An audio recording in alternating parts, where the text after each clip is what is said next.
Hello everyone. Welcome to Excel Tech Academy. My name is Neha. I am Microsoft Certified Data Analytics Trainer.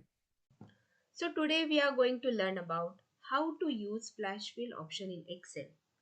Flash fill option का use करके we can extract data, we can combine data, we can format data and split data easily. So today we will learn how to separate data. So अभी यहाँ पे हमारे पास employee names है. Now I need to separate the first name and last name in uppercase. Uppercase means all letters are in capital.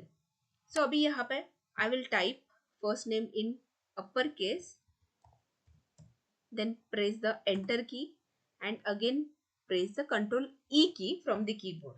So first name will be separated. Same as for last name, I'll type Singh in the uppercase, then press the enter key and again press the Ctrl E key from the keyboard. The last name will also be separated. Thanks for watching. Don't forget to like, share and subscribe. See you in the next video.